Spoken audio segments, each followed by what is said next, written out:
神了啊，还真轻。就你这个牛劲儿，一个人就够了。要是一般的士兵，2个人足矣。退潮时的浅滩，2个人并肩可以通过。够了。元将，据我所知，中间可有淤泥，平时一个士兵不带兵器也容易陷在里面。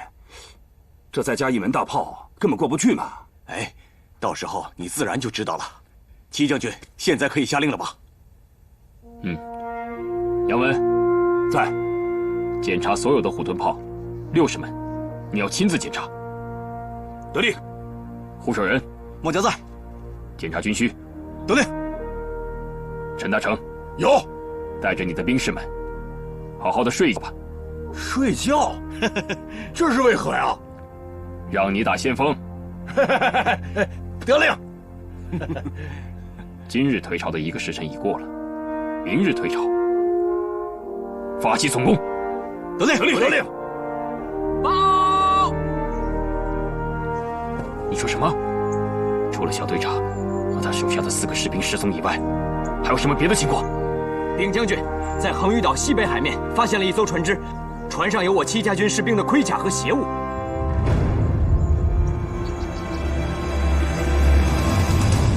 糟了，王爷这小子一定擅自上岛了，他肯定侦察消息去了。混账！擅作主张！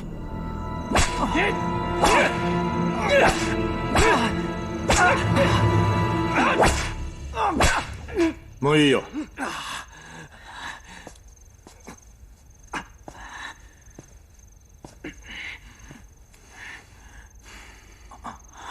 说吧，戚继光的计划是什么？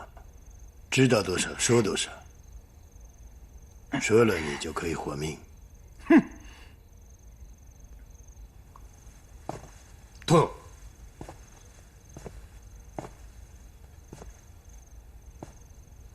何か入ったか？絶対言わせます。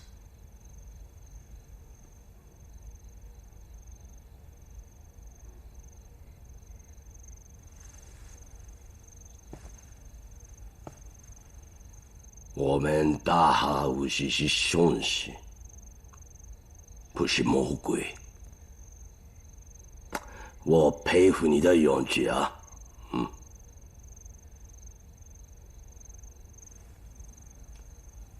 戚家軍が現れるまでは、明の大将といえばユダ戦のことしか知らんかった。戚继光と戚家軍のことなど思いもかけんかった。真没想到，戚继光还带出来一支天兵一样的戚家军。戚家军啊！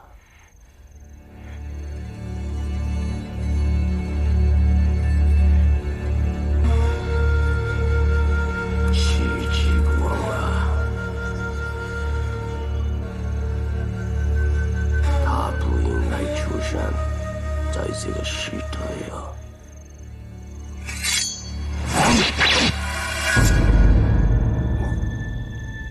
殿。お主ら、尊敬に値する敵とそうでないものをしっかりと見極めるんじゃ。言わせないと、我らどうやって戚繼光の計画を。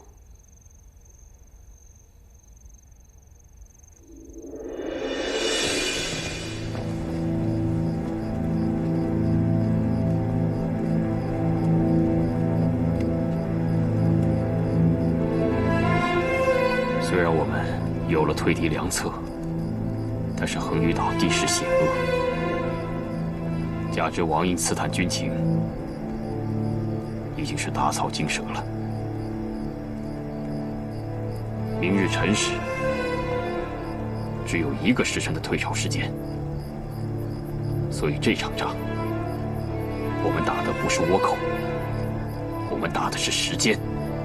只要赢得了时间，我们就打赢了这场仗。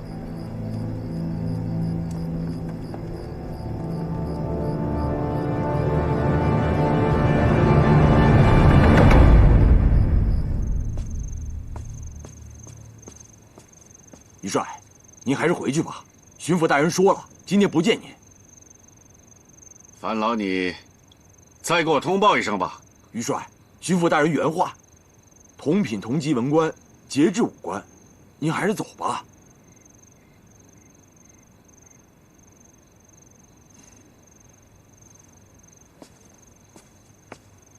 巡抚大人，你不见我，我知道你有难处。官场就是这样，你害怕丢官没？我可管不了那么多。戚继光，他是为国而战，我于大有一样也是为国而战。福建的步军可以不参战，水师一定得去。我知道你在门里听着呢。这次恐怕又要和朝廷作对了，可那是我一人所干。如果朝廷怪罪下来，就往我身上推。告辞了。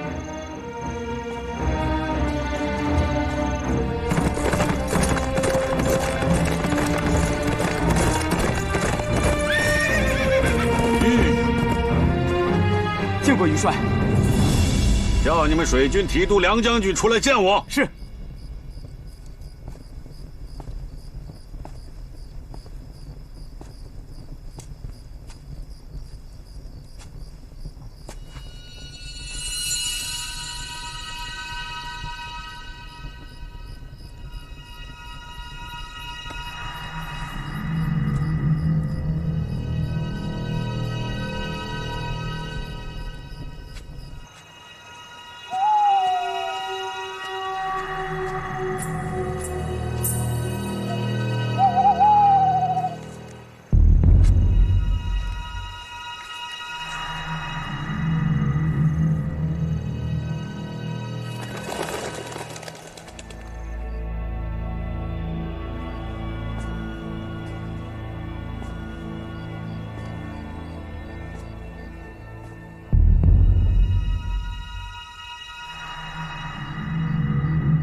島の沿岸に備えてる大砲を全て取り替えるんじゃ。殿、どうやりますか？中距離の大砲を遠距離のものに変えるんじゃ。殿、長距離のは全部で30門で、遠距離のは14門があります。発射のスピードは何倍も遅れ、G時はどこから島登っても浅瀬に着くと思います。元の構成であれば十分です。近づいたら撃ちます。読んでみろ。どうからです？そんなことはどうだっていい。知事官のやつがどんな策を練ってきたかは分からんが、あのぬかるんだ浜辺を渡りきって風寸場を使ってわしらに挑んでくるつもりじゃ。もし今までのような遠距離の大砲の使い方をしておったら、奴らが接近してきた時にわしらは手も足も出なくなるんじゃ。皆に明日の朝までに作業を終えるように伝えておくんじゃ。チージャー軍を遠距離砲の射程の外に釘付けにするんじゃ。はい。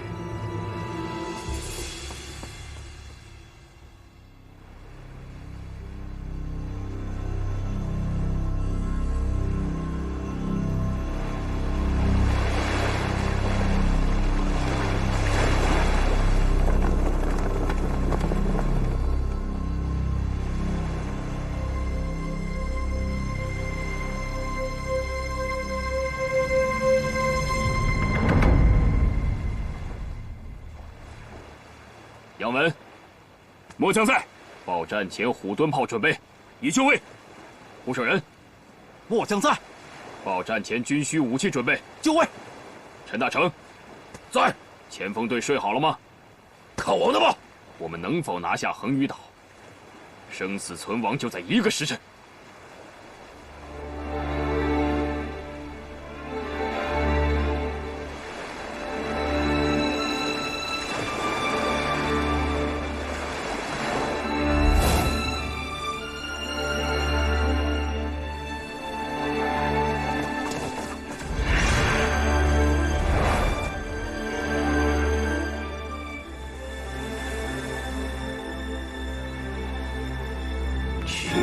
は50単に。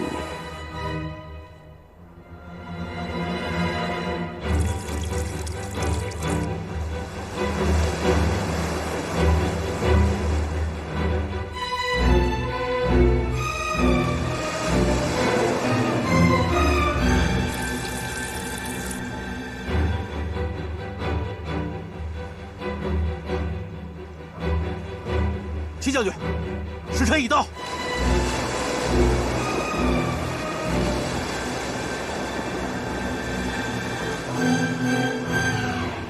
听令，给我杀！快点，快！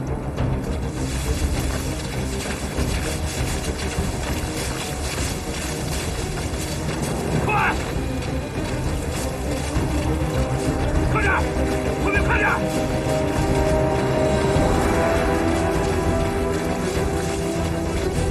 快！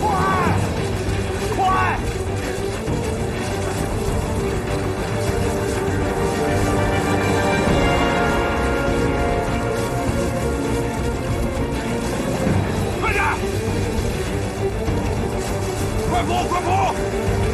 跑！快呀！快！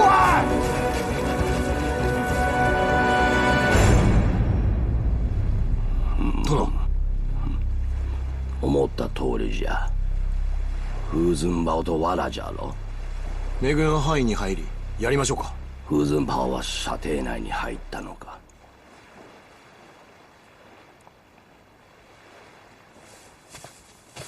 風雲炮はまだ範囲に入ってません。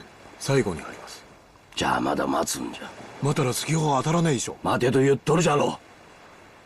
風神炮が射程内に入ったらそこを一気に叩くんじゃ。殿！何事じゃ。東南方向に明軍を発見しました。見回りの船じゃろ。相手にするな。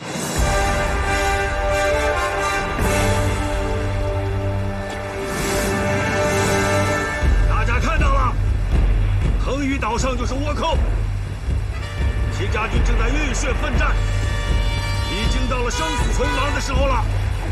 这次我们福建水师出征，是公然违抗规制，日后获罪，由我于大有一人承担。万岁于人，至死上烈。殿、風雲炮が来ました。分かっておる。そろそろ記事砲の範囲に。距離はどのくらいじゃ。50歩。待つんじゃ。30歩。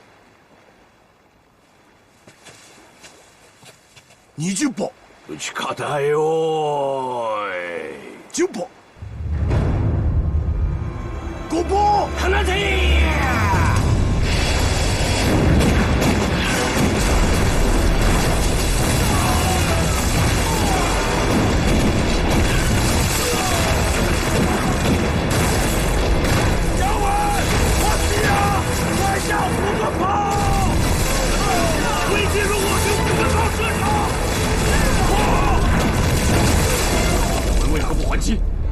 七，够不到，距离太远了。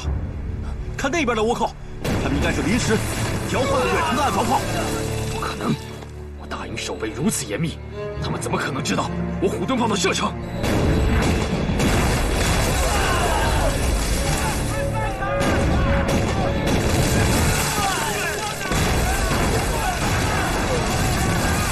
不要乱！不要乱！快撤！快！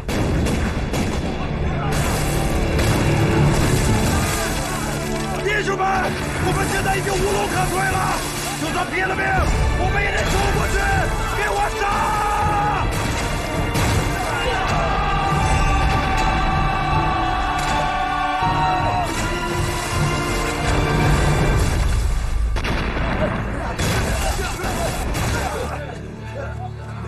殿、潰されましたけど、まだ進めてますよ。大内殿、よーく見てみろ。風神炮と南船チャンパオが今の攻撃で後ろに引いておる。奴らが這いつくばってその泥沼を越えたとしてもな半分はへたばって死ぬじゃろう。ユイアンジェンが組めぬクシージャージュンにとってここは奴らの墓場と化すじゃろう。おい！队长。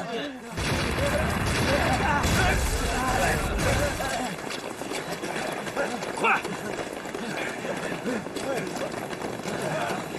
停！七爷，于帅的船。将军，后援来了。有什么好高兴的？这场仗，只能由我齐将军来打。不要逼于帅违抗规制出手。杨文，前方还剩多少人？不到300人。没有元阳阵，攻上去也是送死。杨文听令，在。你率虎盾炮5门。令，我带1000精兵，由正面攻其阵。你绕到后头，攻其巢。得令，随我来。上！お主はわしの刀を持って全ての兵を引き連れ浜辺へ向かえ。シージャー軍の上陸してきた兵どもを切りまくるんじゃ。シージャー軍の主力が上陸してくる前に阻止するんじゃ。行け。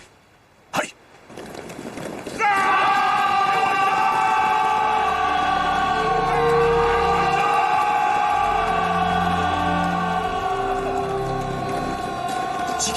奴ら海に攻めろ！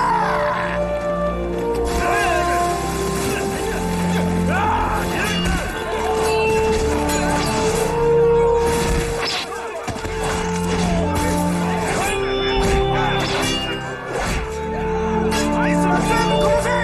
一人も残らず！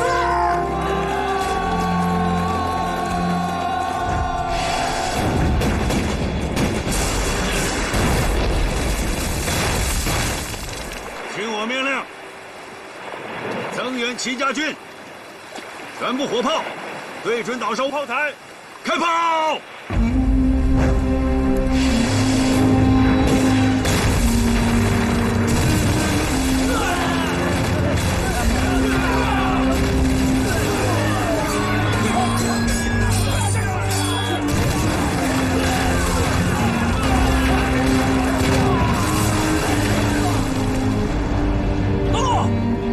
中谷様の命令です。行きましょう。俺一人。そう、殿だけ。はい。来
知らなければこの戦争は終わらねえ。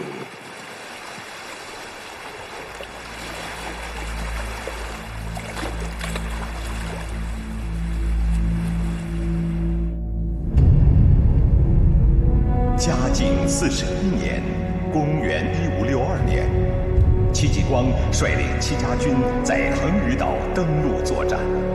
此战共斩倭寇首340级，残倭逃亡时淹死烧死1000余人。此次抗倭战争的胜利，为中国海防建设提供了宝贵的历史经验。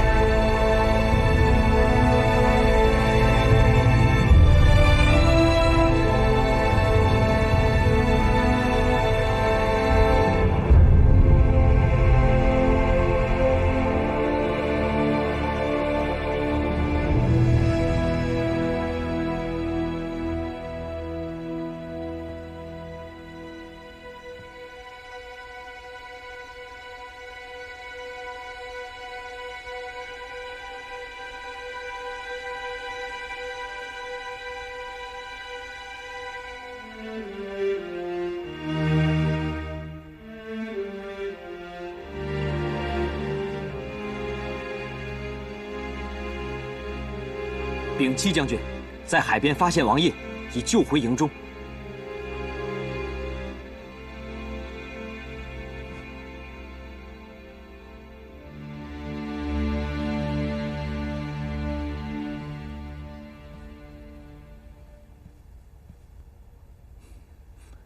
将军，在下禀告横余之战战报。讲。倭首长谷勘助和大内勤英跑了，不过其余1000多名倭寇尽数斩首，岛上还有几千名甲倭，基本上死在余帅的水师巨炮之下。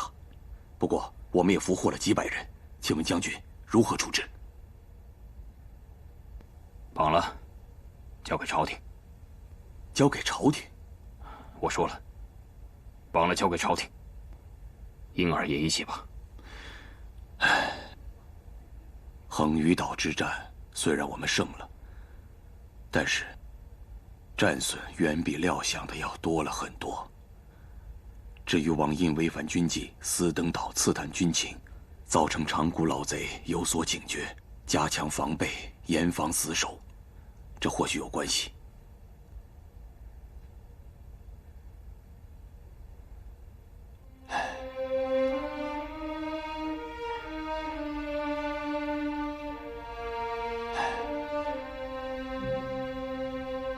于情，你是他姐夫；于理，王印自他加入戚家军以后，无论是训练、打仗，都无一不身先士卒。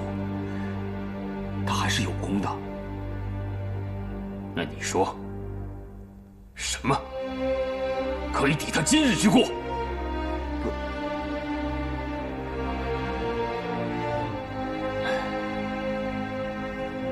行了。别说了，我自会处置。下去吧。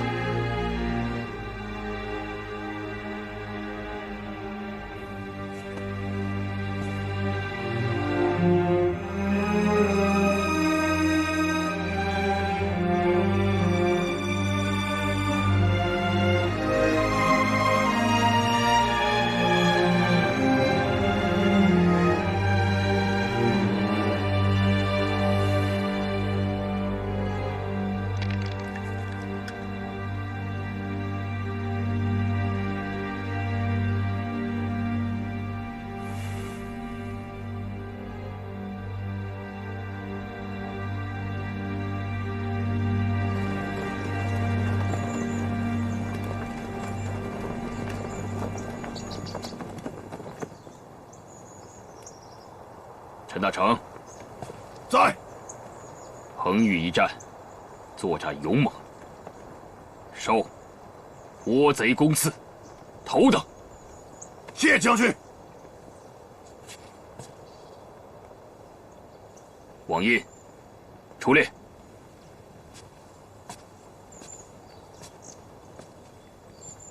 违抗将令，擅自行动，功不抵过，按戚家军军规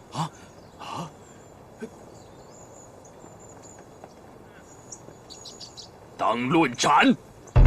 请戚将军开恩！请将军开恩！敢犯军法系，身不自由。号令明晰，上发信。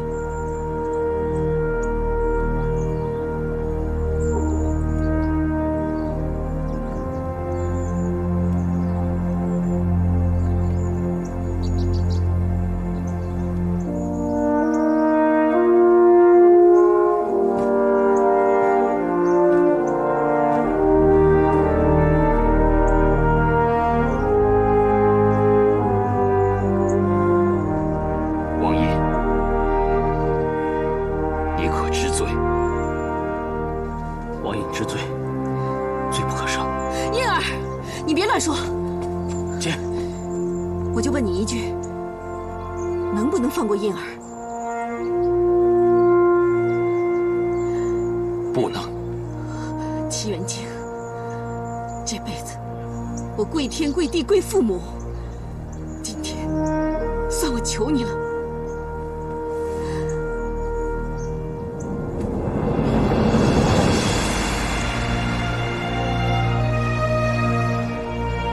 求求你，放婴儿一条生路。我们老王家只有他一个男丁，你给我们老王家留个后吧。刀斧手在。行啊，既然你如此狠心，罢了，这个兵咱不当了，走。姐，你听我说。你听我说，你要是有个三长两短，我怎么跟爹娘交代啊？走。姐，你走啊！姐，我知道，从小到大一直特别照顾我。我还记得，小时候隔壁男孩老是欺负我，都是你一直替我出头。可是现在，婴儿长大了，婴儿是个顶天立地的男子汉。既然是男子汉，就要为我所做的事情负责任。婴儿，这次若不是我违抗军规，我手下的士兵也不会死。他们哪个没有兄弟姐妹？哪个没有爹娘？若不战，何以服军心？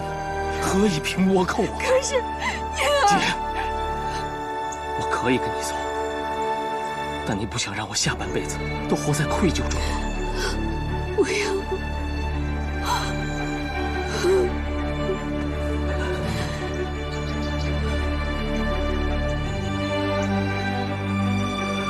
姐，替我照顾好爹娘，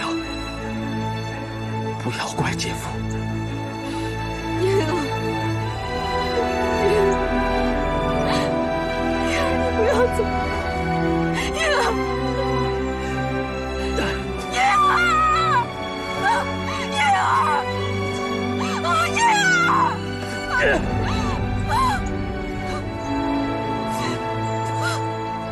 黄玉珠，黄玉珠，你放开我！婴儿，你回来！婴儿，婴儿，你回来！婴儿，婴儿，你回来！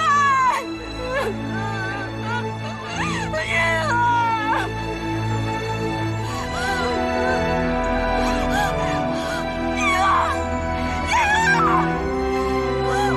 放开我！放开我！你放开我！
41年，公元1561年，曾经不可一世的严党终于走到了尽头。徐阶、张居正等人做出了对严党的最后一击。御史邹应龙上书弹劾严世蕃诸条罪状，件件查有实据。徐阶和张居正多年卧薪尝胆，终于快要迎来胜利。而严嵩一党的命运到了最后关头。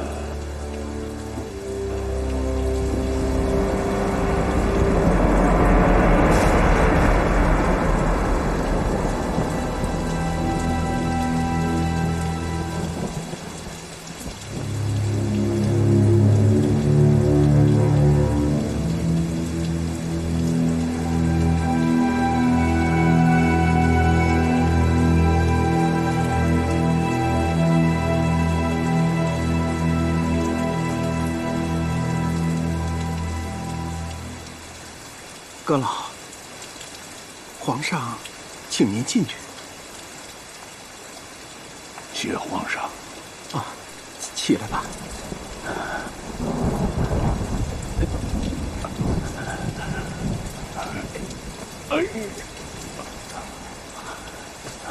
慢点，阁老。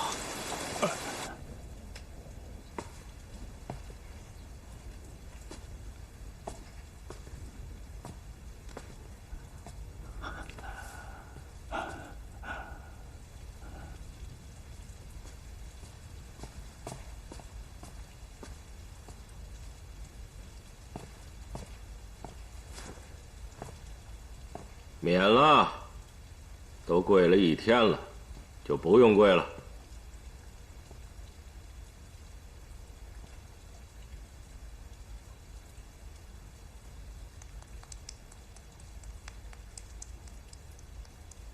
行了，一把年纪，又淋了一夜雨，里面有干衣服，去换吧。老臣不敢。没什么敢不敢的，别着急，慢慢换。朕今天没什么事儿，陪你说说话。去吧。臣遵旨。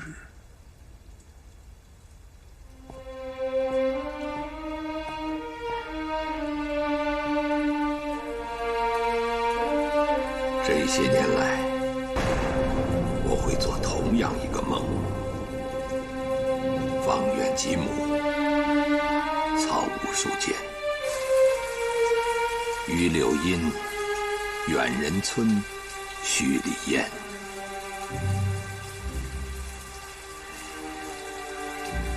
若是天下太平，民生安乐，又有谁愿意在这无情的官场朝生暮死啊？是啊，恩师喜欢静节先生的诗。太岳，你说说看，还有谁也在经常做同样一个梦？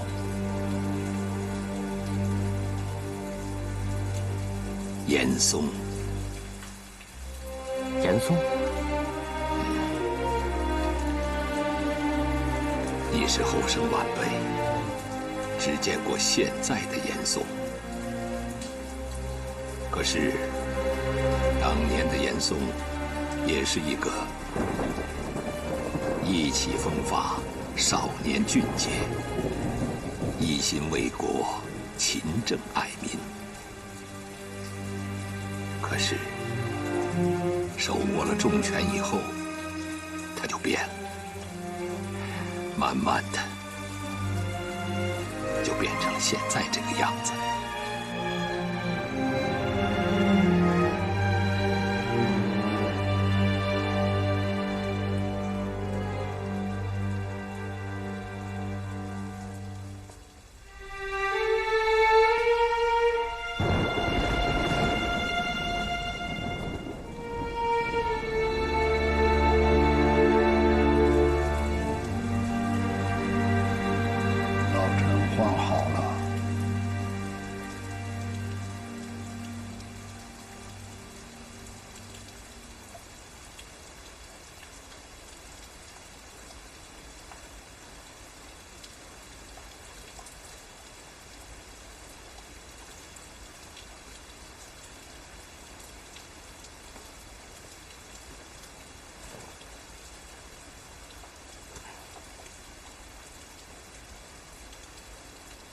坐。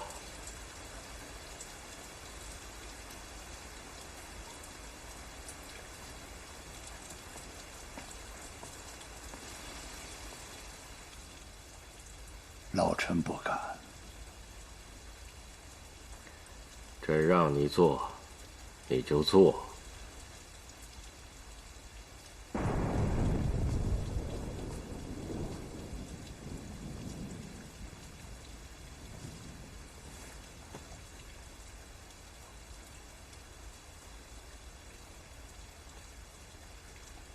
你还记得这身衣服是从哪儿来的吗？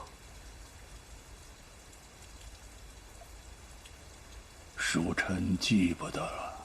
你记得，你是不敢说。这是20年前，你长阁那年元宵节，你送给朕的。朕可是一次都没有穿过。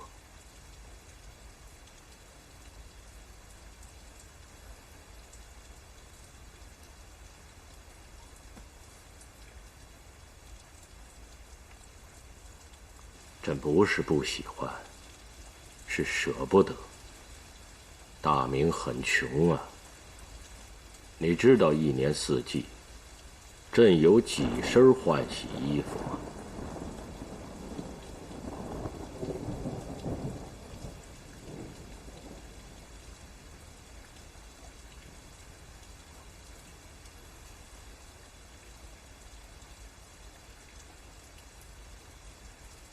记得朕第一次进京的时候，你头发还是黑的。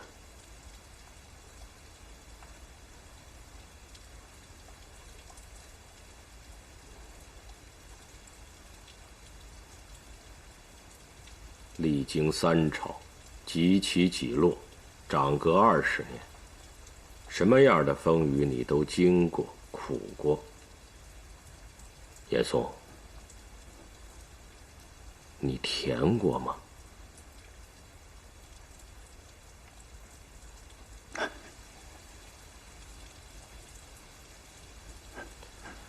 你儿子甜了，苦的是你这个为他遮风挡雨的老父亲。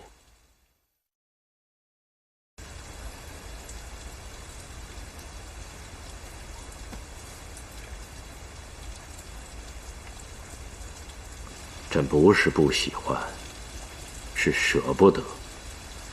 大明很穷啊，你知道一年四季，朕有几身换洗衣服吗？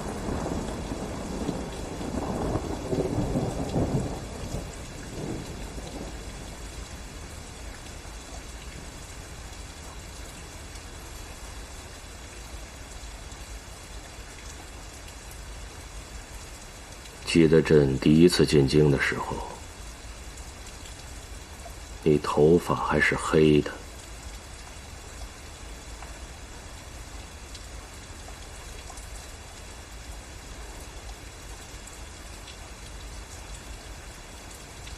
历经3朝，几起几落，长阁20年，什么样的风雨你都经过、苦过。严嵩，你甜过吗？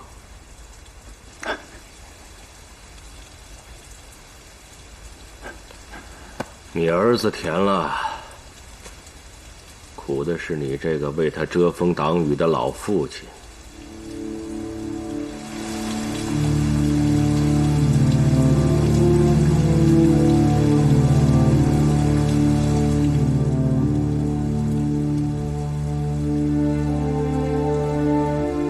说说吧，这3个箱子里装的都是什么？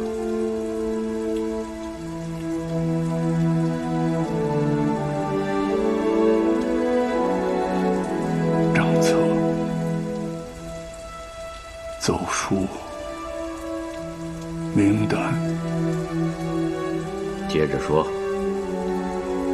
账册是我严家和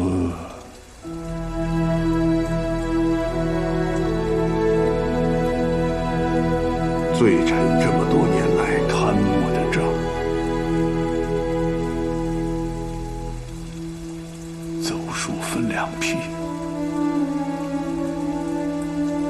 一批是言官御史弹劾我们父子的，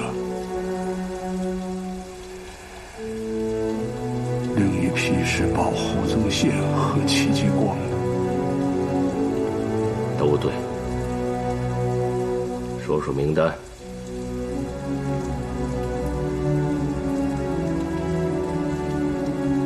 名单也是两批，一是罪臣在各个衙门任职的人，另一张应该是徐阶你的替补。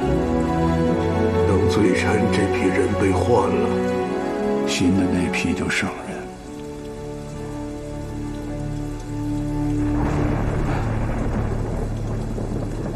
朕听过一个说法，当今天下有3个人最聪明：严世蕃、张居正、胡宗宪。最聪明的是圣上。行了，别奉承朕了，你这一套朕都听厌了。老臣说的是实话。老臣要说习惯了，您信吗？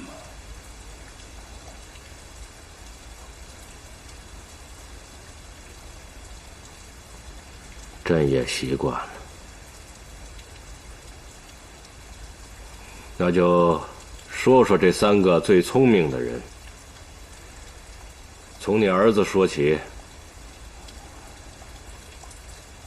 我不想说的，该怎么办就怎么办吧。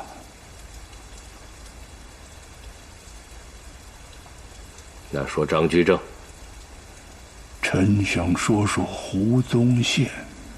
你保不了他，谁都保不了他，包括朕。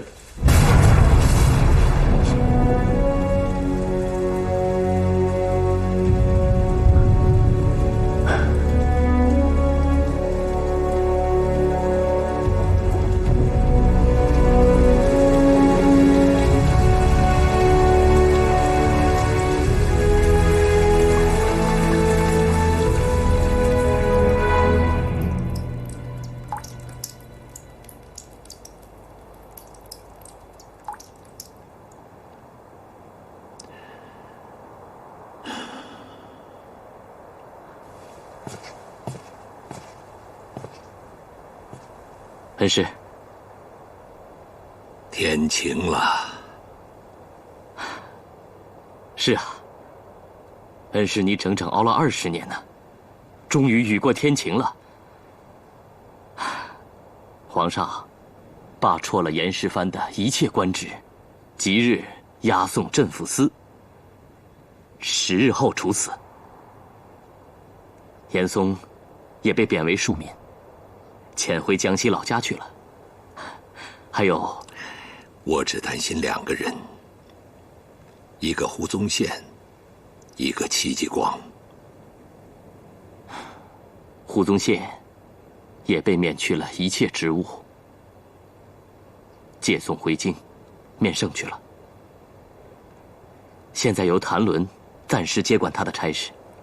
胡宗宪一旦出事，那远在福建与倭寇决战的戚继光，可就保不住了呀。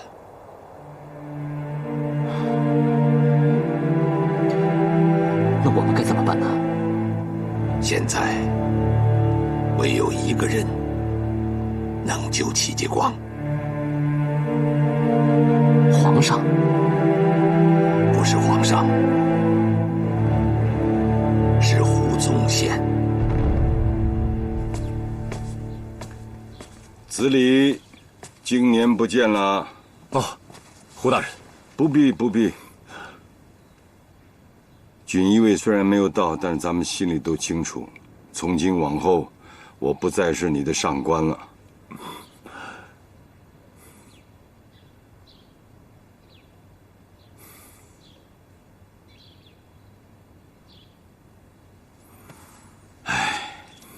大明官至下官见到上官要行大礼，这本就是荒唐可笑之事。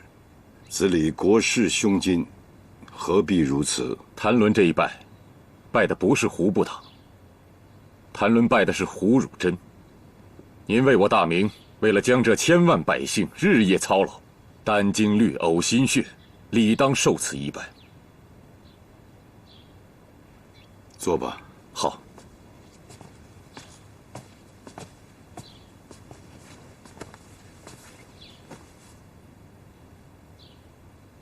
钦差明天才到，你今天提前就来了，是不是有什么要事要问我？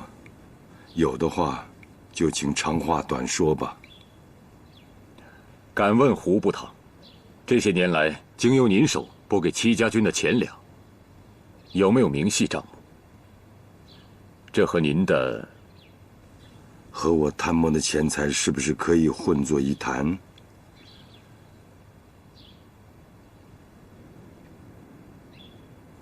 是徐阁老让你问的哦，不然，是我自己想问的。当然，徐阁老对此事可能也很关心。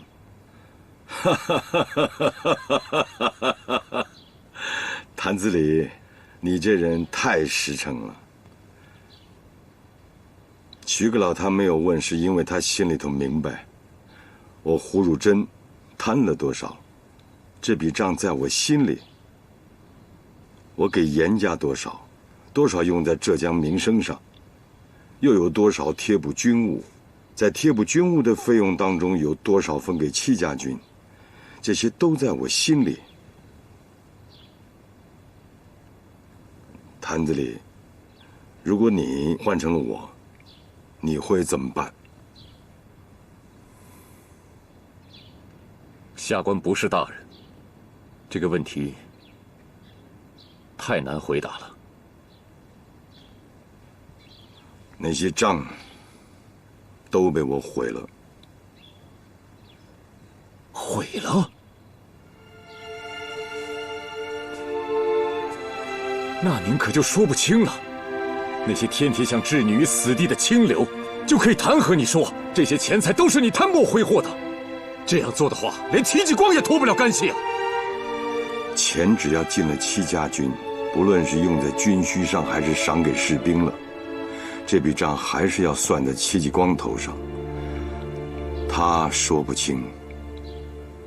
天底下本来就有很多事情是说不清的。严党垮了，现在这个风口浪尖上，朝廷的那些文官绝对不会放过他的。徐阁老、张大人，他们都是谋国之人，当然他们也被千万张嘴挟持着。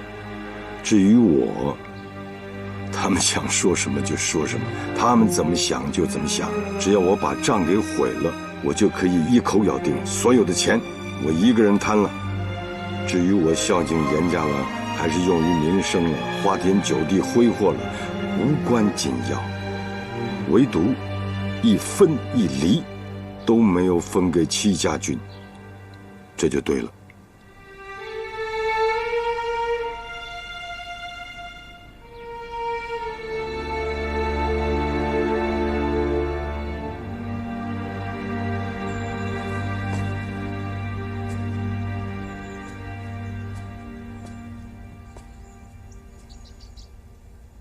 大人，钦差来了。来了就让他们等会儿吧。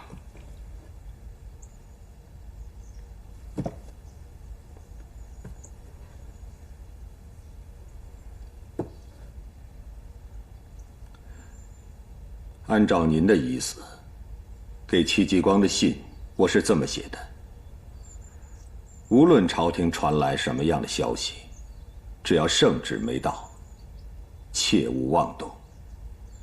戚家军可回新河休整，养伤备战，但万不可主动求战。是这个意思吗？是。敢问为何？严党垮了，朝廷里人心浮动，生意难测。此刻若是戚家军有所战，容易让人觉得他们是想借战要挟皇上。明白了。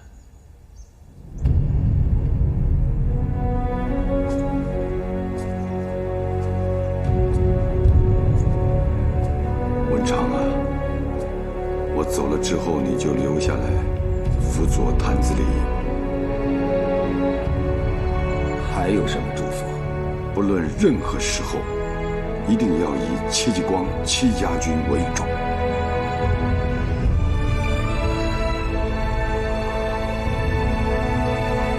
还有吗？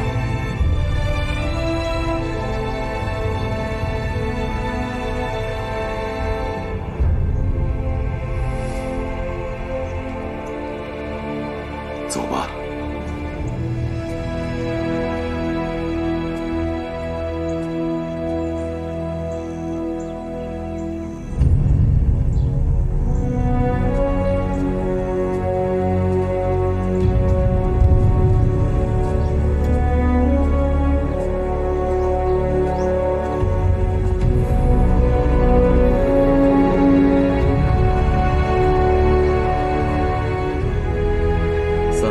锦衣卫上官在候着，皇上也许是等得焦急了。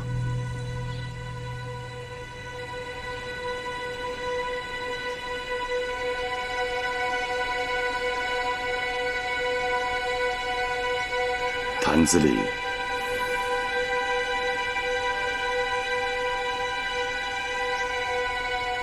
徐文长，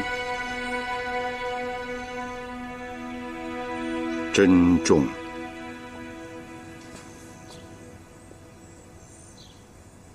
上差大人，文长请求和胡宗宪一同进京。文长，请大人恩准。这事儿我们说了不算，你还是问胡大人吧。徐渭，莫要忘了我对你的嘱咐。你跟我一起去无济于事。普天之下，能用文长者，胡宗宪一人而已。我徐文长是个文人，大人去了，我跟着便是。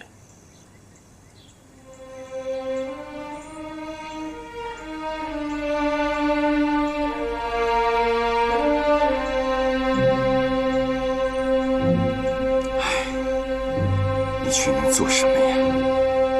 端茶，倒水送饭。大人，蒋州走的时候，我跪过你一次，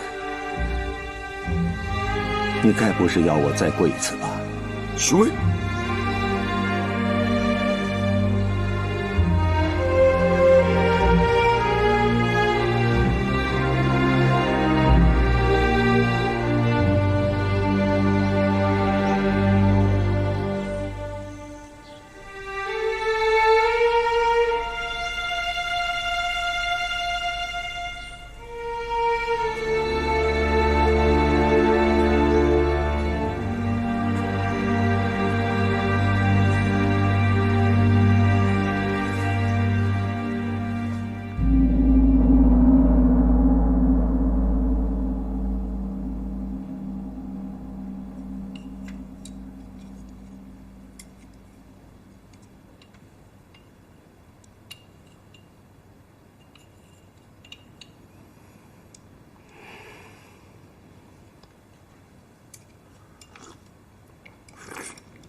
去看过你的恩师了。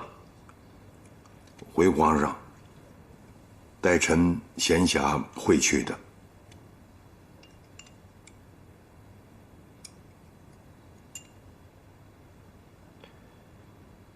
带兵的胡帅，平时也是这么吃吗？大口大口的吃。是。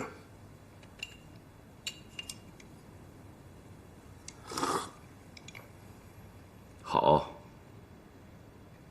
你吃着，朕说着，一碗面吃得饱吗？回皇上，能。一日3碗面，能饿得死吗？回皇上，不会。这碗面卖多少钱？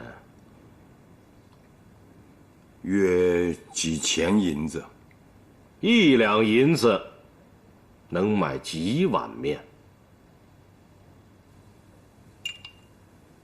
臣有罪。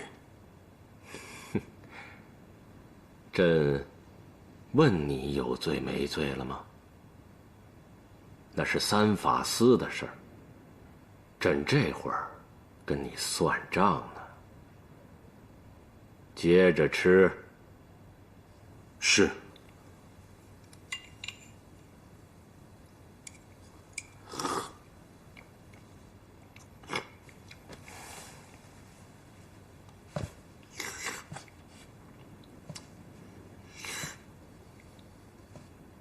猜猜那是什么？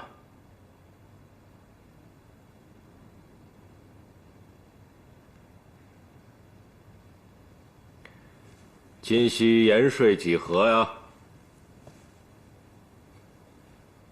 回皇上，120万两，这是严家父子交给户部的数字。实数呢？320万两。这些银子能做多少碗面？能让多少百姓不挨饿？严嵩给你40万，40万两，能做多少面条？能活多少百姓？你一个人吃得下吗？臣有罪。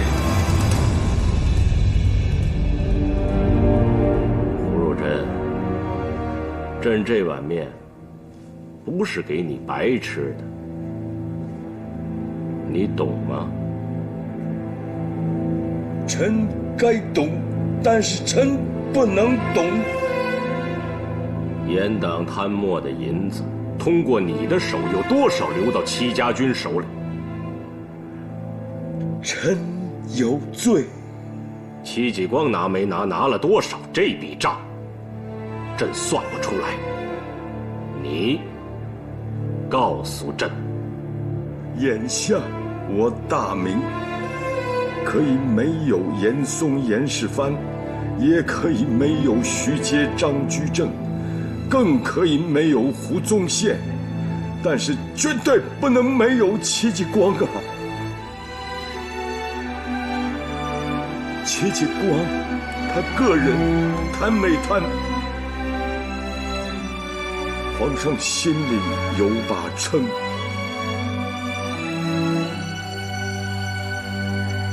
至于微臣，只有一句话：我是贪官，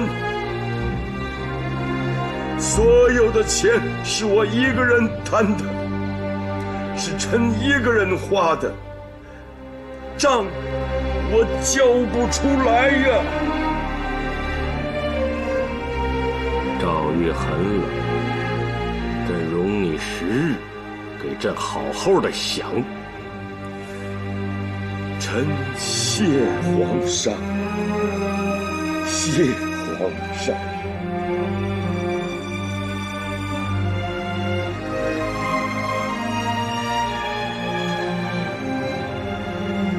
你悔吗？不悔。愿吗？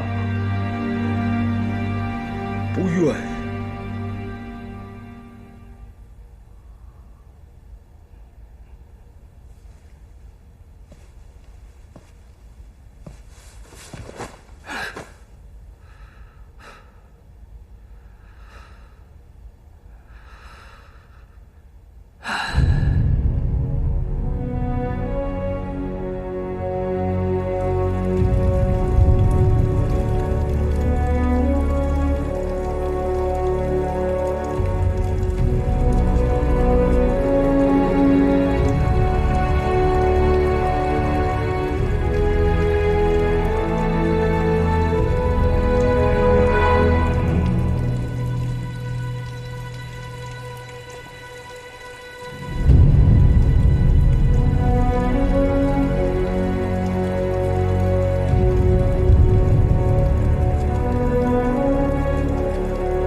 小且虚行，主张芒鞋轻声马，谁怕一蓑烟雨任平生。料峭春风吹酒醒，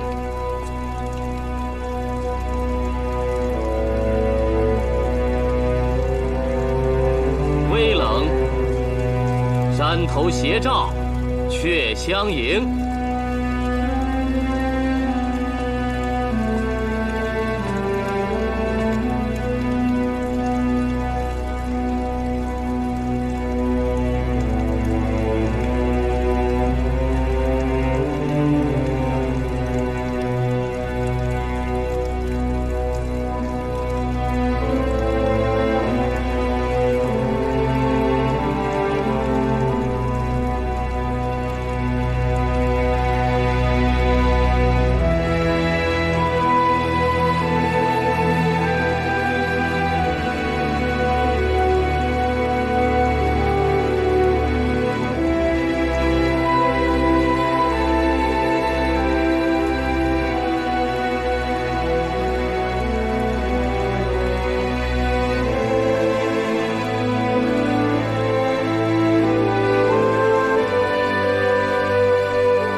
向来萧瑟处，归去，也无风雨也无晴。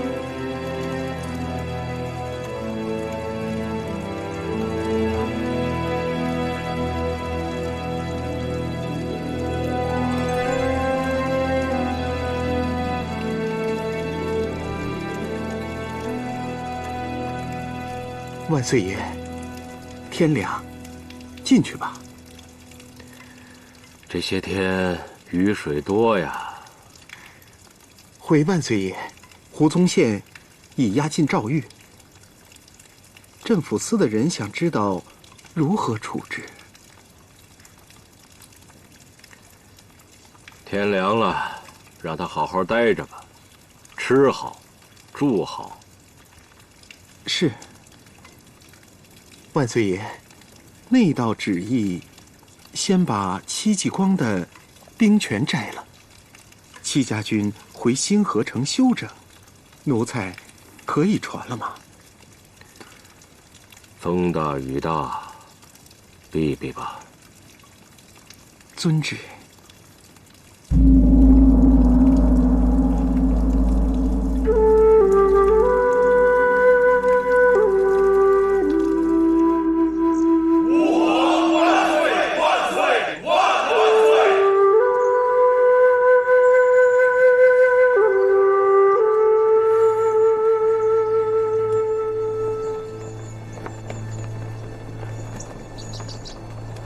戚将军，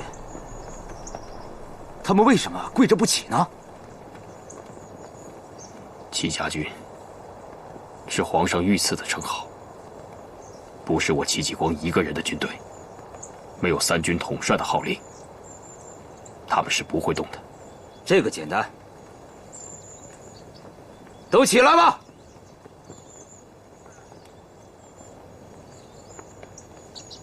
我让你们都起来！我让你们都起来！赵大和，在。三军不可一日无帅。本帅命你暂领统帅之印。末将无此能耐，请上差另择统帅。请上差另择统帅。请上差另择统帅。戚继光，你拥兵自重，想违抗圣旨吗？上差此言差矣。本帅已经卸任，圣旨上并未写明由谁来接任。我已交出帅印，但无人敢接。我再说一遍，戚家军不是我戚继光的军队，是朝廷的军队。谁掌帅印，谁统帅三军。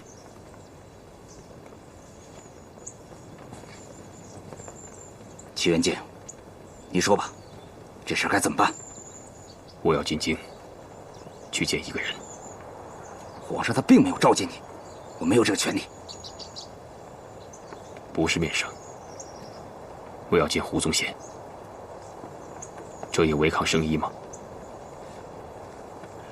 好。赵大和，在。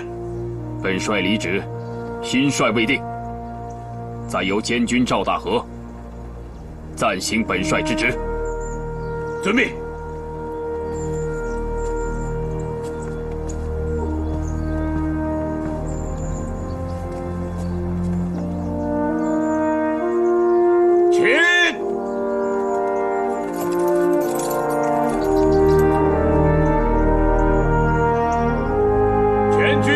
开拔，回新河城休整。是。上差，事不宜迟，我们即刻出发，去京城。好。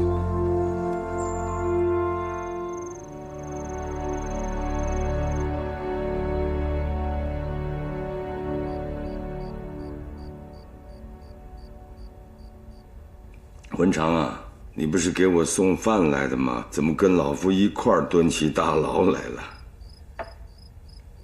我要是不这么说，你能让我陪着你一块儿来吗？哎，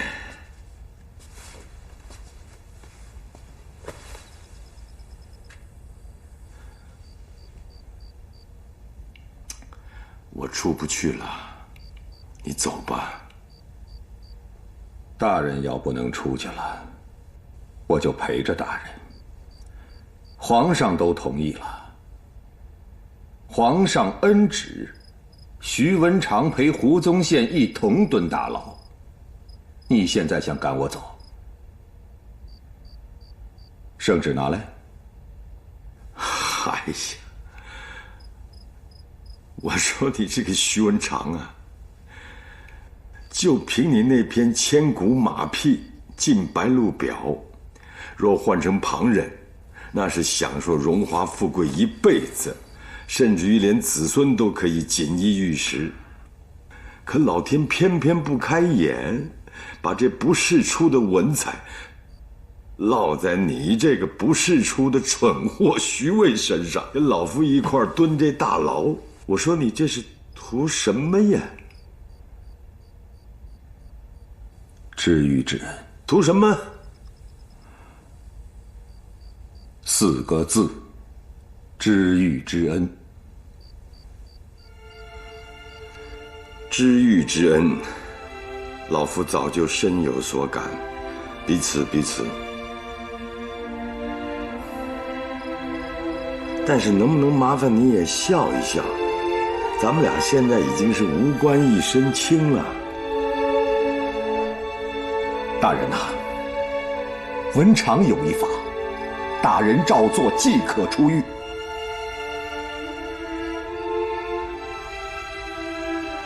这个，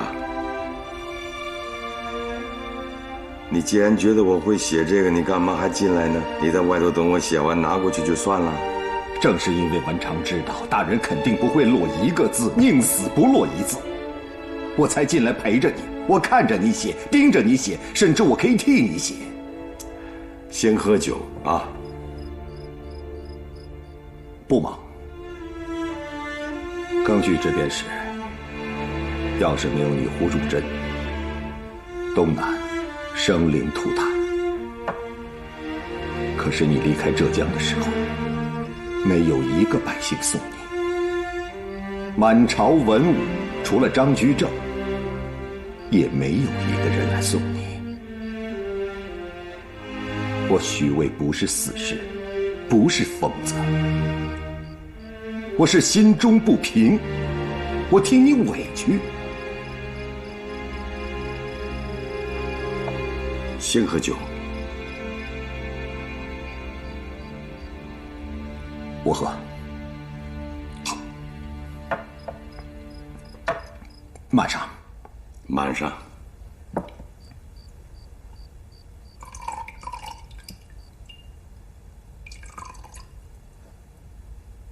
这第二杯，你先听老夫一言。你如果觉得我说的有道理，你就自罚这杯酒，不然则我自罚，可否？你说。文长啊，就算我遵照皇上的意思，把戚家军的款项全部写出来，写得很清楚，我依然是个贪官呢。巴结严党，送礼行贿，一次次地接待钦差，哪一分哪一毛，不是明旨明告？可您自己一文都没拿呀。但是我不杀伯仁，伯仁因我而死，一样。因此，你说我蒙冤入狱，我胡宗宪不冤呢？冤的理由在哪儿啊？构不成啊。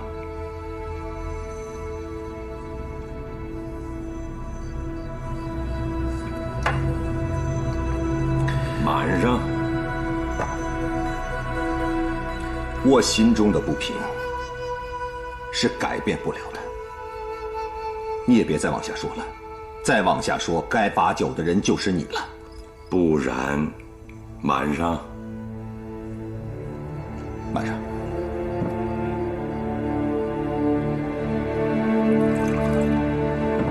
哎，文长，你是个大才子，你胸中有文章，腹内存经史，你来回答我。你用你的聪明才智，你觉得什么人什么事可以被公正的都写进史书里头去？不能。但这种不公平，不应该落在你这样的人身上啊！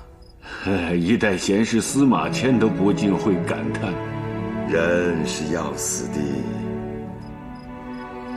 杨廷和的儿子杨慎不是有一首词？古今多少事，皆付笑谈中。不论我是不是被写进史书，或者被写成什么样，那都已经是身后之事。只要能够担当生前之事，何必计较身后评？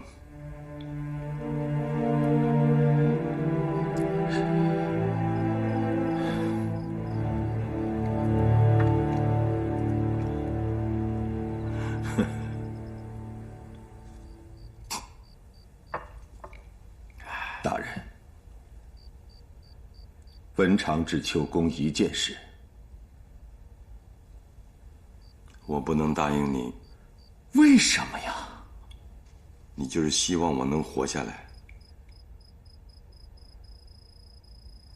我如果活下来，以皇上的个性，对戚继光永远没办法放心。我一天不把戚家军的账目给算清楚，皇上一天就不会杀我。他不杀我，我不死，这账目又搞不清楚，那么戚继光就会赋闲在家。皇上聪明绝顶，但是皇上他不懂兵事，他不知道戚家军别人是带不动的，除了戚继光，他没人能带得了。说这支军队是朱家军，你信吗？这支军队它从来就是属于戚继光他一个人的，这就是所有的人不能够承认、不能够公正的原原本本的写进史书的一个事实。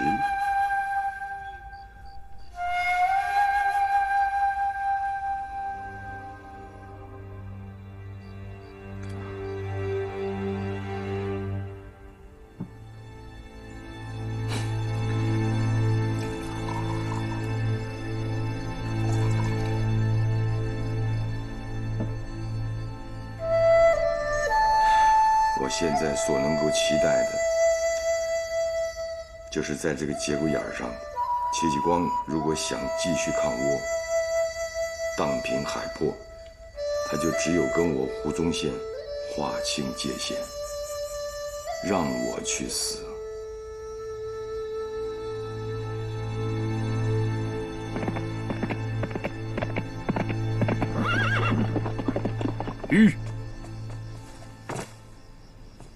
将军，您看清楚了，这里是诏狱，关押朝廷重犯的要地，您不能进去。我是戚继光，容我去通知镇抚司上官。都给我闪开！莫说你是戚继光，诏狱是什么地方？就算是徐阁老，没有圣旨也不能进。你们非要逼我出手是吧？来人！戚将军，不要乱来！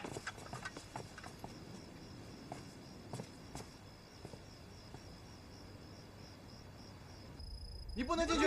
你不能进去！你不能进去！来人！在。外头什么事情闹得这么大动静啊？戚继光擅闯诏狱，说是要见你，在门外和我镇抚司的人顶上了。听我一言，不要跟他动手。戚继光是一个识大体的人，只要你们不激他，他是不会乱来的。但愿如胡大人所言。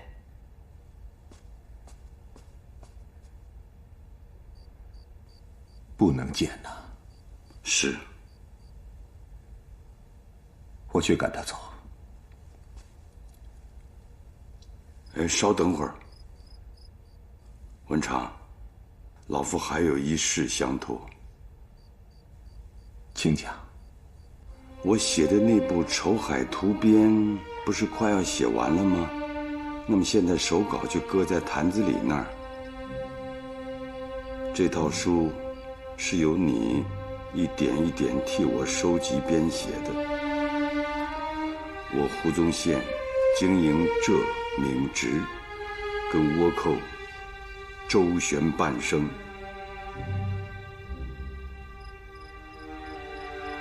有幸能够得势一众幕僚鼎力相助，才能完成此书。我衷心希望它能问世，让后世之人看了之后念我苦心，而有意重振我国海洋之盛世。明白。文长，你我相识一场，你既然应了我，就必须得把它完成，不可食言。我去赶他走。稍等会儿，文长，老夫还有一事相托。请讲。我写的那部《筹海图编》不是快要写完了吗？那么现在手稿就搁在坛子里那儿。这套书是由你一点一点替我收集编写的。我胡宗宪经营这名职，跟倭寇周旋半生，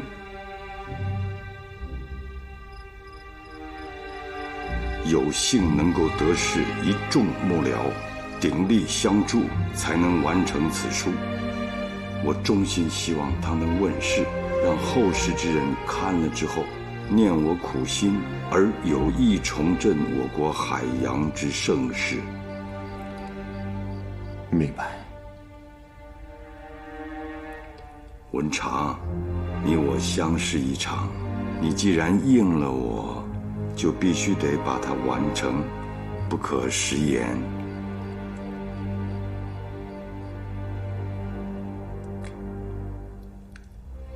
大人，只是怕我和你一同去吧。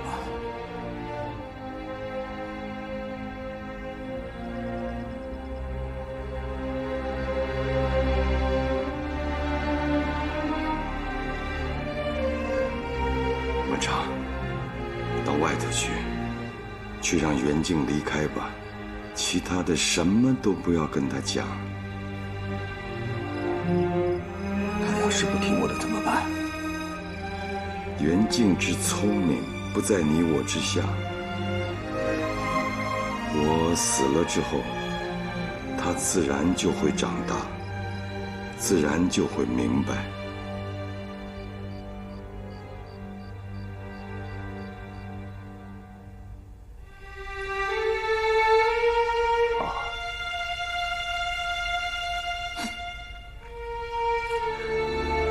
还是那句话，担当生前事，和跻身后平。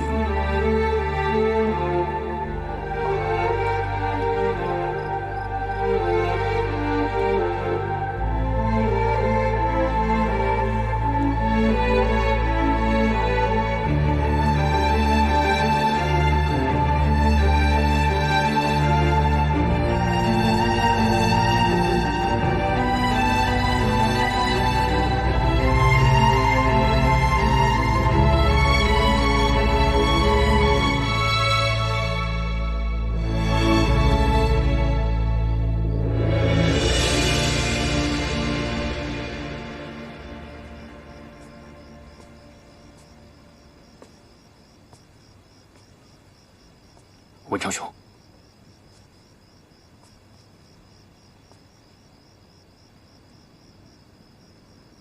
戚继光，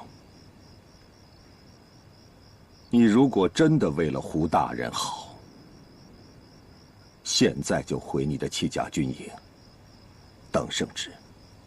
麻烦文昌兄给胡伯堂大人带句话。我戚继光不傻，不需要他给我顶罪，大不了我和他一起去见皇上。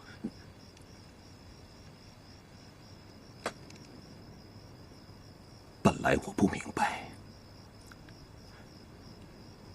现在我懂了。胡宗宪他必死！快来人呐！胡大人死了！快来人呐！快来人呐！快来人呐！胡大人死了！快来人呐！断气了，救不了了！快去门口上官！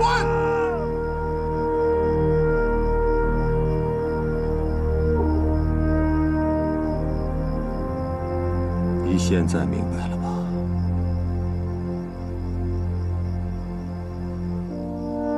胡大人是用他的命在救你，用他的命在换你的帅位，他是用他的性命在保你的戚家军，你还不走吗？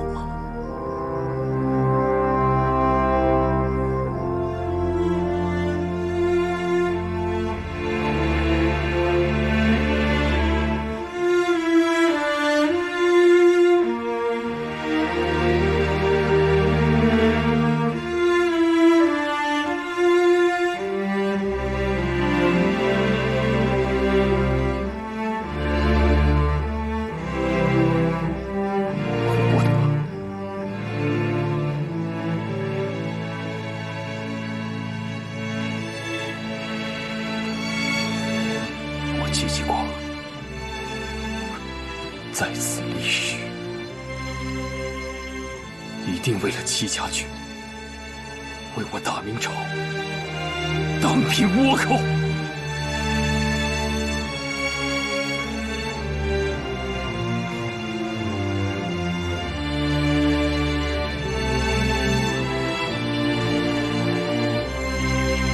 你就在天上看着我戚继光此言，至死不渝。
嘉靖44年，公元1565年11月初3，胡宗宪写下“宝剑埋冤狱，忠魂绕白云”的诗句后，自杀身亡，时年54岁。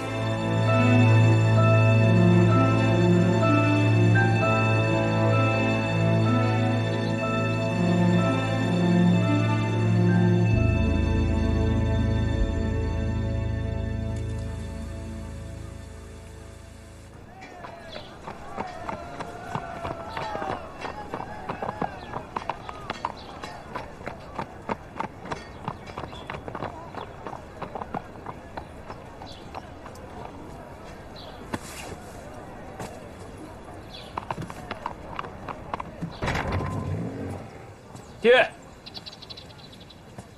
爹，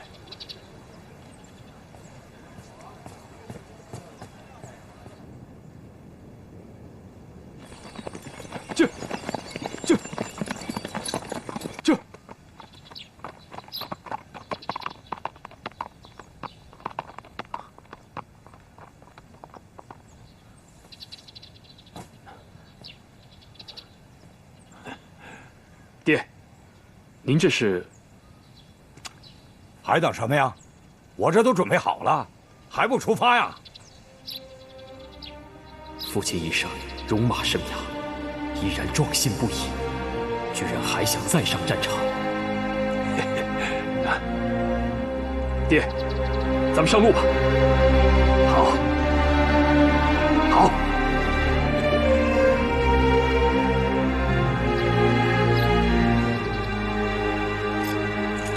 你可答应过我的，成军之后我就得去。我跟你说，戚家军得有我这样的老将替你们把着点，我还能再杀几个窝子。此后不久，戚景通因病身故，未能在戚家军中再上疆场，成为他毕生的遗憾。但戚继光一直守在父亲身边，让这位老英雄了无遗憾地离开了人世。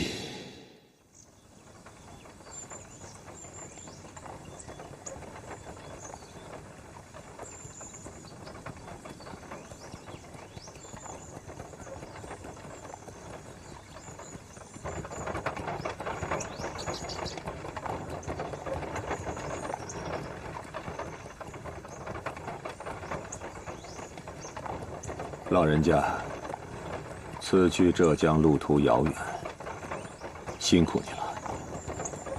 讨生活不易，没什么。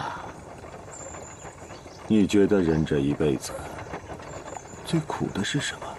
是死。人这一辈子最苦的是明明想死，却还要活着，替那些已经死了的人活下去。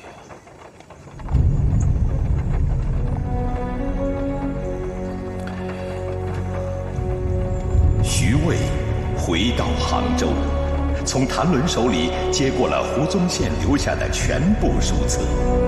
不到1年时间，《筹海图编》问世，在众多的海防地图中，当属《筹海图编》最为权威。正是在此书中，钓鱼岛被明确标注在中国版图。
时间过得真快。夫人还在恨我吗？作为王印的姐姐，我应该恨你。为什么不能让印儿战死沙场，却一定要死在你的令下？可是，作为戚继光，戚将军的夫人，我明白，元清，你这么做是对的。军法如山，你若不大义灭亲，以后该如何服众？该如何带兵？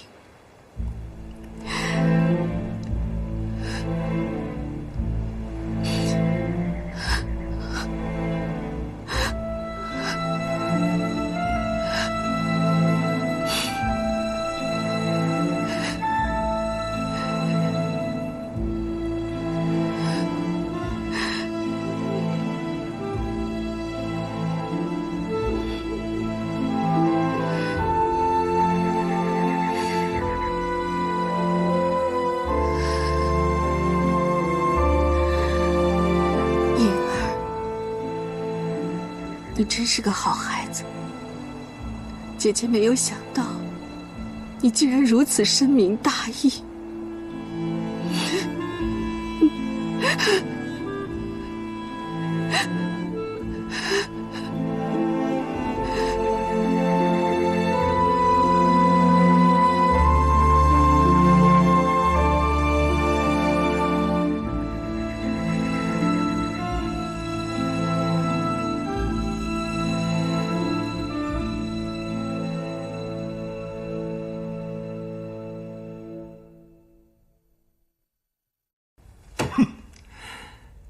自诩清流，误国误民。戚继光的岳父明明是个好官，却非说他是严党。清流们这么干，他们简直是……哎，不能去！大明朝啊，就是这样。这些言官们，据我所知，戚王室与其父不曾来往多年。王氏很早就离开了王家，所以说，即便其父是严党，也与他无关，更与戚继光无关。为了国，良善之学，知行合一。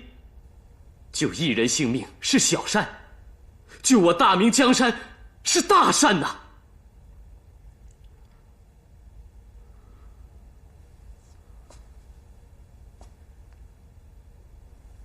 言官御史们是绝对不会听任何人的。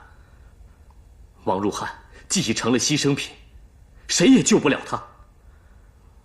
导言这股浪潮是皇上掀起的，就算他杀错了人，他也绝不会自食其言呢。求他没有用啊。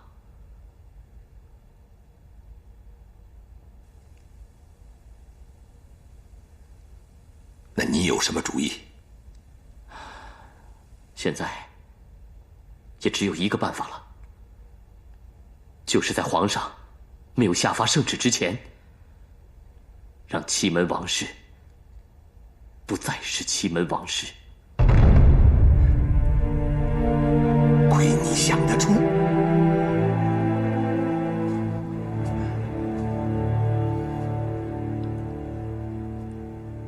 等等，让我想想。恩师，您可以慢慢的想。不过，我已经写了一封密函给王氏，派谭伦给送去了。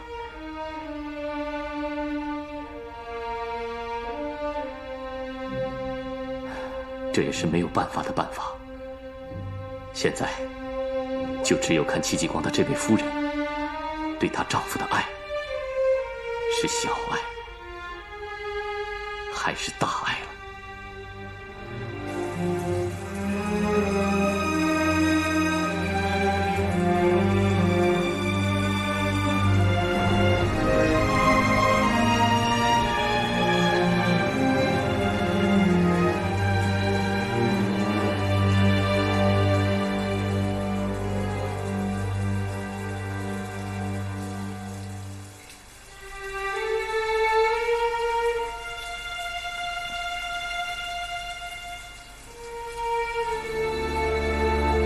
知夫人意下如何？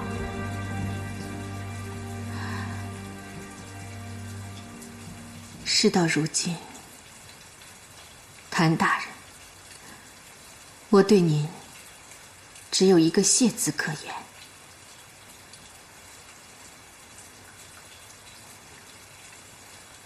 从此以后，这世上便再无戚夫人了。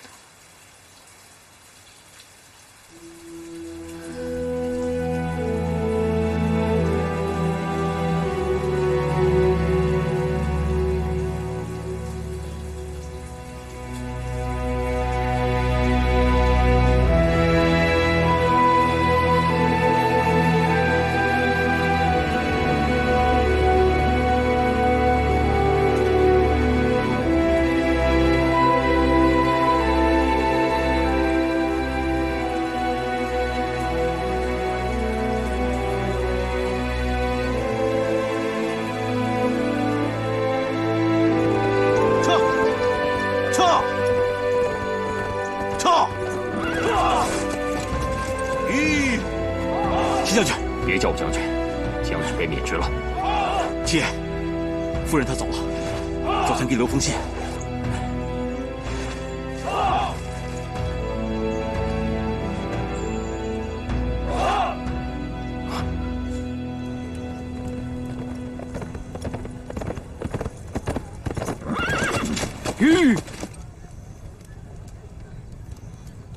谭伦兄，我有急事，请让开。找夫人吗？你让开！不是你一个人的事儿。让你让开！王玉竹已经不是你七门王氏了。他书信上写的明明白白，休夫，明白吗？你们商量好了是吗？戚元敬，我当你是至亲手足，才跟你说这些。你让我把话说完，然后是去是留，你自己决定。讲。你岳父同严党之罪已经坐实了，必连坐，这是铁打不灭的大明律法。别说你是个小小的戚继光，就是皇帝本人也救不了你。徐阁老、张大人不是没有尽力，他们是爱莫能助，谁也没有办法。所以玉竹才会这么做。不只因为你是戚继光、戚元敬他的丈夫，更因为只有你一个人能统帅这支戚家军。行了，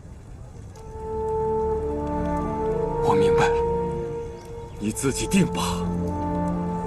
但愿你不要辜负他的一番苦心。能让我再见见他吗？不能。能替我带封信给他吗？不能。起码让我知道他会去哪里，以何谋生，这总可以了吧？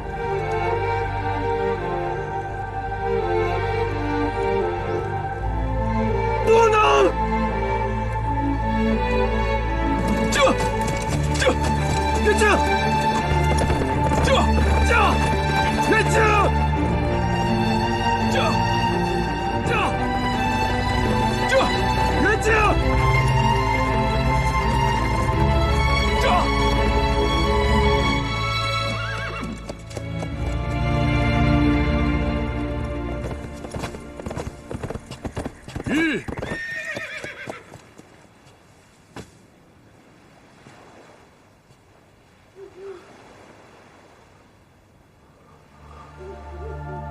姑娘，来者都是客，你何必故弄玄虚，遮遮掩掩的呢？智退俺答，名头倒是不小，不知道是不是实至名归啊？你既然精心布置了一番，干嘛自己又躲船上钓鱼啊？你今天要给我戚继光唱哪出戏啊？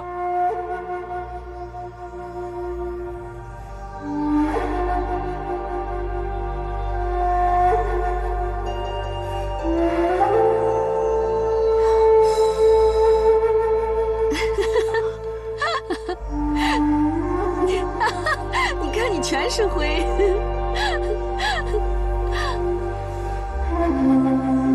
元敬啊！小心！小心！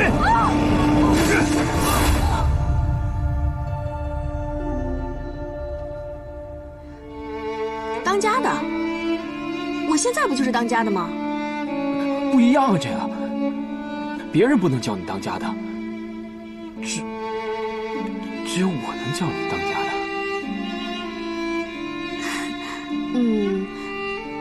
你说这话什么意思吧？就是你给我当家的意思。练兵的事儿，我可以同意。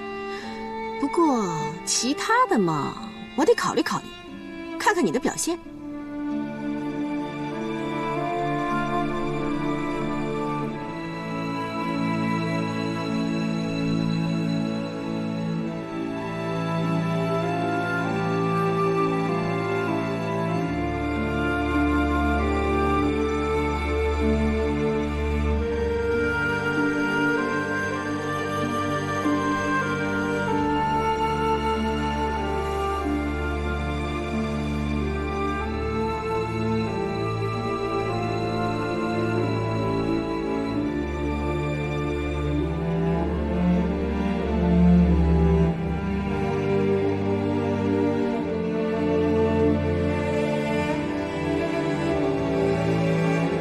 最难的日子，我们俩都一起度过了。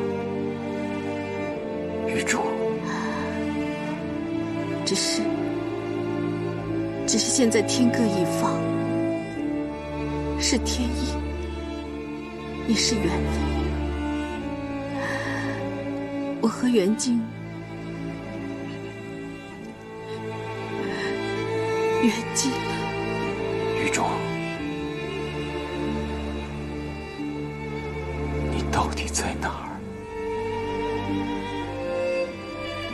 我会等着，远远地看着你，看着你荡平海波的那一天。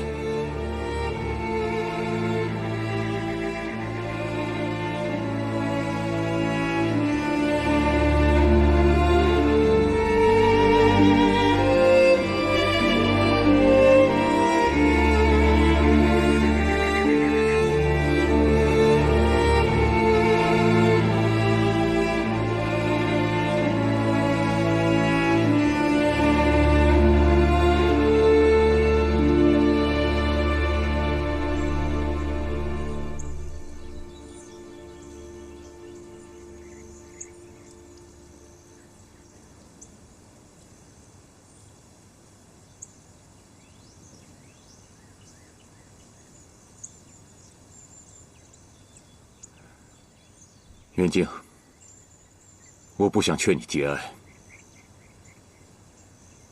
因为你承受的已经超出了常人所能承受的了。婴儿死了，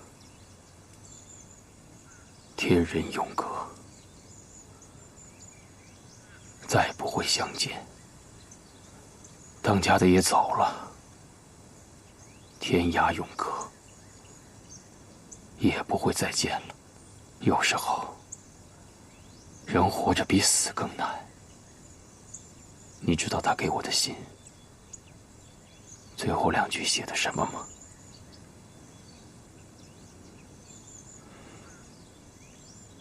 婴儿的死，他不怪我。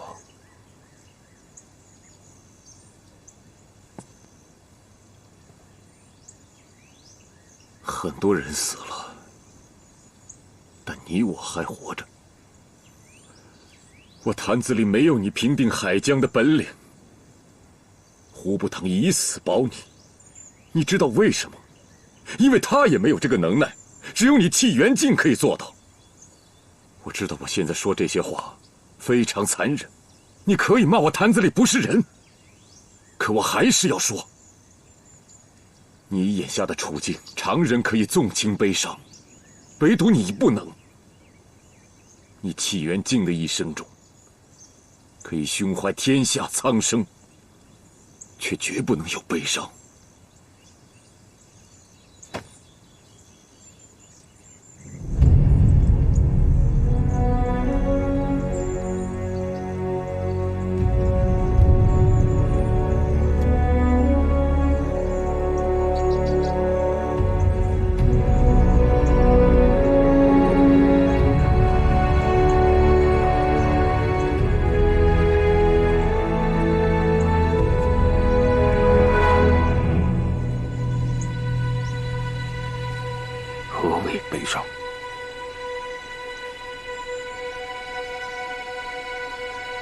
早就不是为自己活着的了。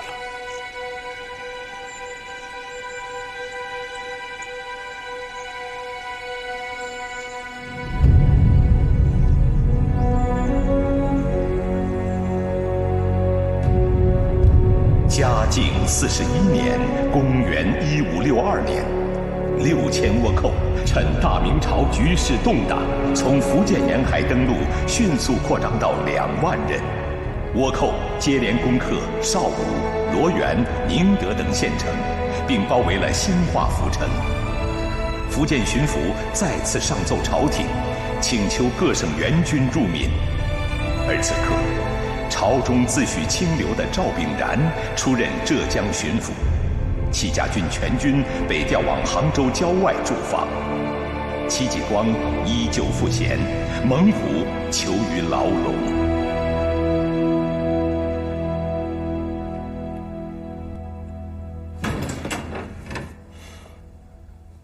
妾刚送来的底报。今日有仗打吗？哼，妾，你天天都问这一句，跟杨文似的。你刚才说什么？我最近像杨文？哼，难道不像吗？杨文这个大胡子，有仗他就打，没仗他就找仗打。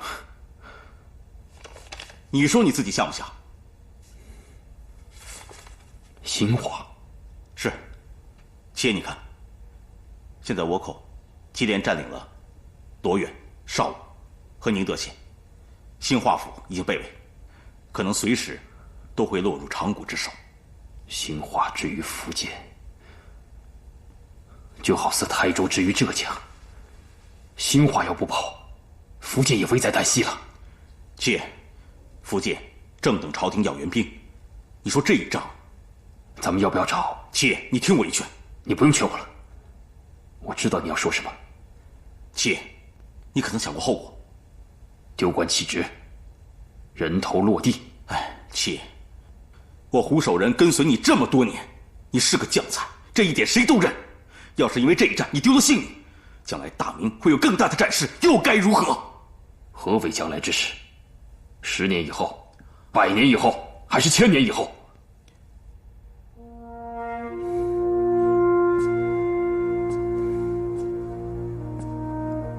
将来之事，何人能料？就算料得，人活世上不过就100年。如果只念将来，眼下之苦谁人来解？妾，胡步堂在世的时候，曾一再教诲，处事宜迂回。迂回？我戚继光是个贤人，我迂回得起？你看看福建，福建迂回得起吗？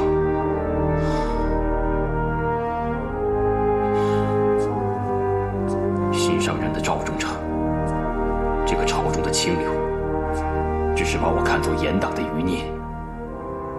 他收了我的帅印，攥着兵权，像命根子一样的紧，要我1万戚家军从兴河到杭州，看在眼皮子底下，动都不能动。这个仗能不能打是一回事，该不该打是另外一回事。你刚才说胡步堂，我就说一句话：如果胡步堂活着，他就是拼上性命，也会把这个仗给戚家军请来。妾，看来你心意已决。但是赵炳然这等自诩清流之辈，又臭又硬，你能劝得动他们吗？事在人为。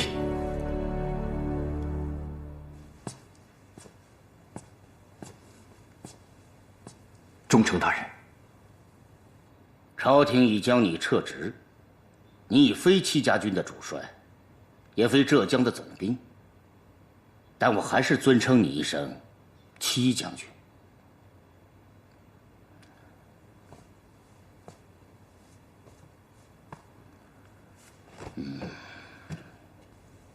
有事请讲。只求一战。不知戚将军求的是哪一战？率师入闽，报兴化府城，收福建失地。戚将军，请坐。上茶。是，忠诚大人，戚某是来求战的，不是来喝茶的。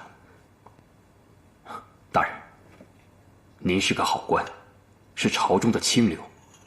如今，抗倭国事当头，兴化府城又危在旦夕，福建也即将不保。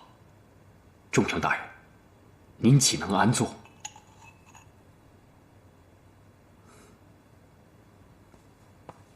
戚将军，请用茶。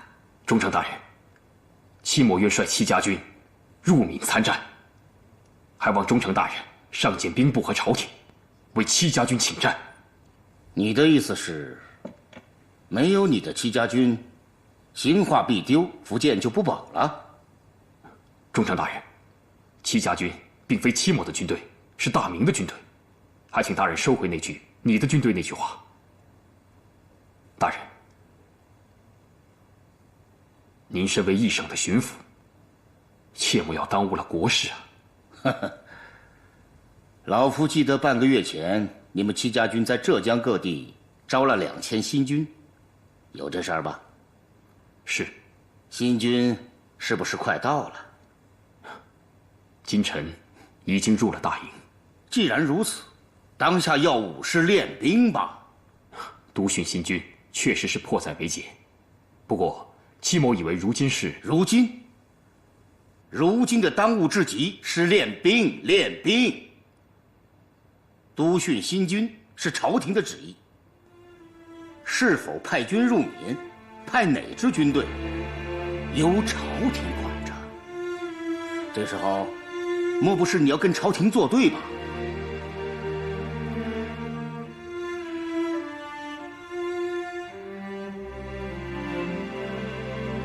老夫现在还叫你一声将军，是敬你抗倭有功。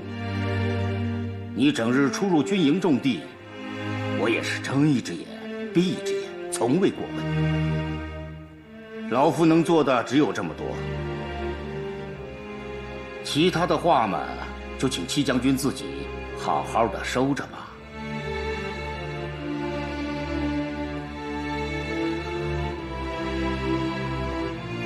总科，是。戚将军，请。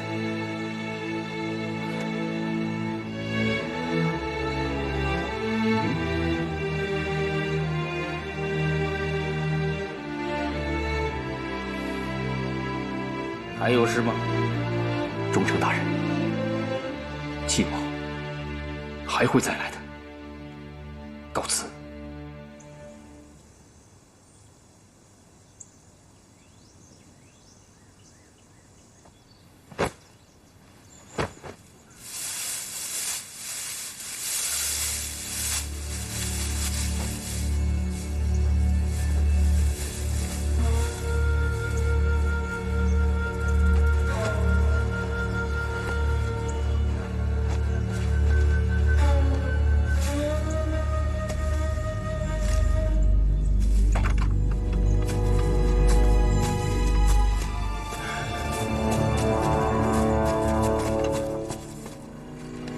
走。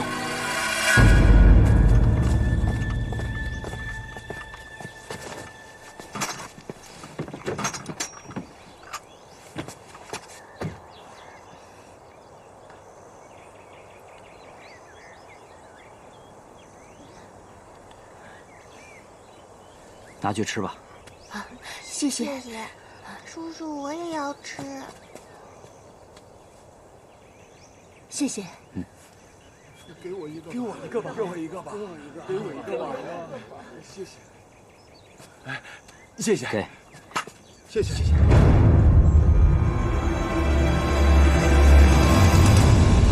倭寇！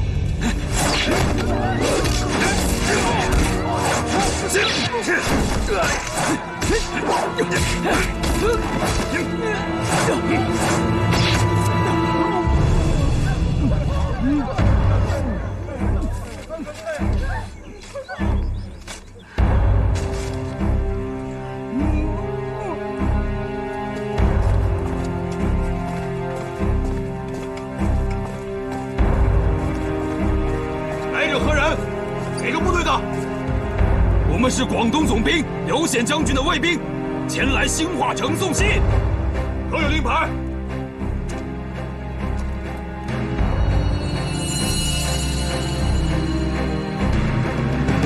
打开城门！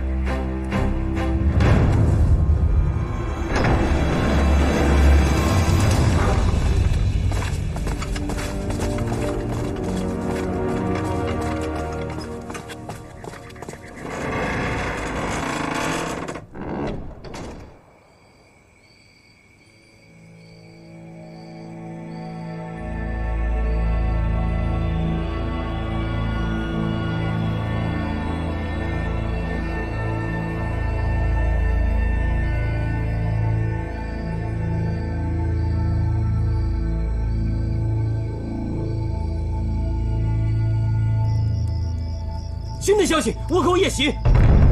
跟我来！快去支援西门！快点！快！将军不必紧张，我们广东援军今夜此时就会抵达，此时应开正门，让援军进城杀敌。